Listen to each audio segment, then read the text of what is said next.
GJ Math. Now we're getting to the theory part of functions, and luckily it's a very small part and it's very seldomly asked in exams. But something you need to know. So if we look at the blue block, a relation is any algebra equation. So if I have an x and a y, there's no restrictions on what it could be. As long as there's an x and a y in an equation, it's called a relation. Okay. And I can draw a sketch of any relation in mathematics because there's an equal sign. How does x relate to y is what I ask myself. But certain relations are called functions, and that's what you've been learning from the moment you did straight lines, y equals mx plus c, in grade 9. So after that, you learn parabolas, hyperbolas, and then exponentials. All of those are functions. Now, what makes them special as opposed to just a normal relation? A function gives you one y value for any x value that you give. So that means if I have an input, so I say, what would y be if x is 2? Then I only get one y answer. Okay. So when is something not a function? So let's look at this graph. If I ask you what is the y value when x is equal to 0, then you need to tell me, okay, y is 3 or y is minus 3. And that means it's not a function because you didn't give me just one answer. So a parabola that's on its side would not be considered a function, and a circle would also not be considered a function. Okay. The easiest way to test if something is a function is you take your ruler or your pen, a vertical line. So I'm just going to make a line like this.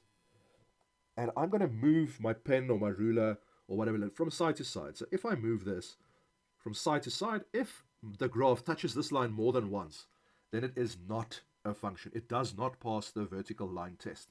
So with a circle, it touches more than once, so that is not a function. Where with these on the left, if I test a parabola, it only touches this line once if I move it from left to right. Even a hyperbola touches once, touches once. If I get to the asymptote, the one graph ends and the other one starts, it only touches once. So that is a function if it only touches once. If it touches more than once, it's not a function. I hope that's clear to you. So you only take your ruler or your pen, keep it vertical, and move it across the page to answer their question. Okay, so how does this apply to questions in exams? So like I showed you, a parabola that's on its side is not a function. And if you remember when we did the sketches of functions, when we do the inverse of a parabola, it's actually going to turn on its side. Okay, so let's do these questions. Question A, restrict the domain of f in two ways so that the inverse will be a function. So this sounds very complicated, but the answer is always going to be the same. The answer to this question is you would be able to restrict it in a way that says x must be smaller or equal to 0, or x must be greater or equal to 0. That is the answer to question A. That's the only thing I need to write. Okay, so now they ask me, sketch the graph of f and its inverse for each of the restrictions. So if I take the table method with y is equal to 2x, it would tell me if x is equal to minus 1, 0, and 1, y would be equal to a 2, a 0, and a 2. Okay, so I can just go and sketch that for them. But on the left sketch, I said I'm only looking at x values smaller than 0. So then at minus 1, it has a value of 2, and then at 0, it has a value of 0. So my sketch is just going to look like this. Okay, the one on the right, I'm just going to do the 0 dot, and then 1 and 2. So my sketch is going to look something like this. And just label that f and f. So now if I need to plot the inverse of these functions, I'm just going to reflect it around the line y is equal to x. So what that means is if my 1 dot on the left sketch was minus 1 and 2, so let me just write it in for you, so it was minus 1 and 2, then if I reflect it, it would be on 2 and minus 1, because for inverses, I just swap x and y. So this graph would then look like this, and that is f minus 1. The other one would then be at 2 and minus 1, there would be a dot. So this graph would look like this. So the only two sketches you need to remember if they ask you to restrict a parabola and draw its inverses. So just get used to these two sketches. I didn't do it very neat, but you can. Okay, so now question C, write down the equation and the domain and range of each function. I know the blue function to the left was just y equals to 2x squared, and I must write a restriction with it, and this would be the restriction. For the other one, y equals 2x squared when x is greater than 0. So now for the inverse of each of these. So I am going to swap x and y. So I'm just going to say x is equal to 2y squared. I need to get y alone again. So this would be x over 2 is equal to y squared. But to get rid of the squared, I can put a plus minus there. When you split this inverse of a parabola, the one that goes below the x-axis gets the minus for the equation. So this one would be minus square root of x over 2. And the one on the right would be f minus 1 equals positive square root x over 2. So if I have the complete sketch, I put a plus minus.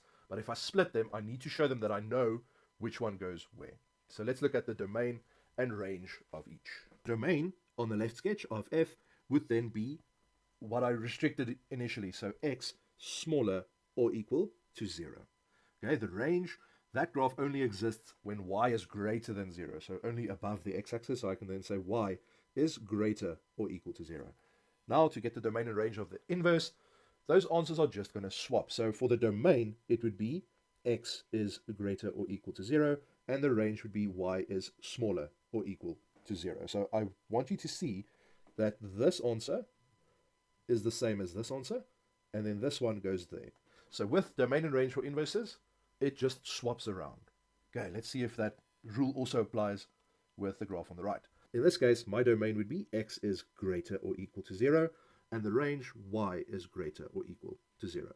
So in this case, everything's the same, but it would still swap. So my domain would be x is greater or equal to 0. So remember, domain, does it exist on the left or the right? Which x values would this graph exist for? Only when x is greater than 0. Range, only when y is greater or equal to 0. I hope that wasn't too complicated. The answers for A would always just be greater or equal to 0 or smaller than equal to 0. Then for B, I sketch the original, and then I just use the coordinates, I swap them to draw the inverse. And then for C, I just do domain and range.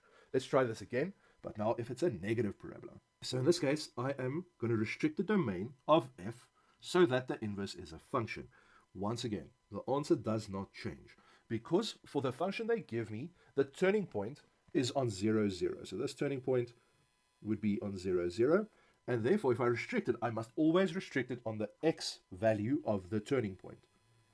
And with this section, for the past 20 years, they have not moved that turning point in a government exam. In IEB sometimes, but very seldom.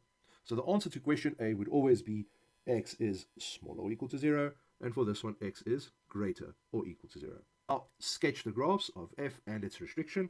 If I go for the table method again, I can, just to expand a little bit, minus 1, 0, 1, and 2. The y values would then be minus 2 squared gives me minus 4. This gives me minus 1, 0, minus 1, minus 4. The graph on the left, I said x must be smaller or equal to 0. So I'm just going to take 0, 0. Then at minus 1, it would be at minus 1. And at minus 2, it would be at minus 4. So the graph would look something like this. And that is f. So the graph on the right, I am just taking the positive values, so 0, 0, 1 and minus 1, and then 2 and minus 4. So the graph would look something like this. So to sketch the inverse, I am just going to flip those coordinates. So if my first coordinate was 0, 0, it remains at 0, 0. Then the other one was minus 1 and minus 1. That also remains the same. But then the other one now becomes minus 4 and minus 2. So I can put a dot there, and my graph would look something like that. When I look at the other sketch, 0 and 0 would stay the same. But then my coordinate for 1 and minus 1 would now change to minus 1 and 1. So it's going to be top left. The other one was 2 and minus 4. It now becomes minus 4 and 2. So I'm going to put a dot there. Then if I draw the sketch, it would look something like this. There we go. That was question B. So the sketches of the inverses. That's f minus 1. Okay. So now if I get the equations and the domain and range. So the equation for the original was just y is equal to minus x squared. So to start the inverse, I'm going to say this is then x is equal to minus y squared. I want y alone, so I'm going to move the minus over, and I'm going to square root this one. So plus minus the square root of negative x. So I now know that is not valid because there's a minus under the square root. So you must tell them that in this case, x must be smaller or equal to 0. Otherwise, it's a non-real function. You are going to lose a mark if that restriction is not there. Now we need to put it with the correct sketch. So like I said earlier, if my graph only exists below the x-axis, then this one would be minus the square root of minus x, and the other one would be the positive square root of minus x. So if I look at the domain and range, for the original function, the domain would be x would be smaller or equal to 0, and the range would also be y is smaller or equal to 0 because it only exists below the x-axis. Therefore, the domain of this one would be exactly the same. It's also only on the left of the sketch and only below the x-axis. So let's look at the other one. The domain is the same as the restriction I said up top, so x is only to the right or x is greater than 0. The range is only below the x-axis, so y is smaller or equal to 0. Then if I look at the domain of the inverse, this now only exists on the left, so I must say x is smaller or equal to 0. The range, it's above the x-axis, so y is greater or equal to 0.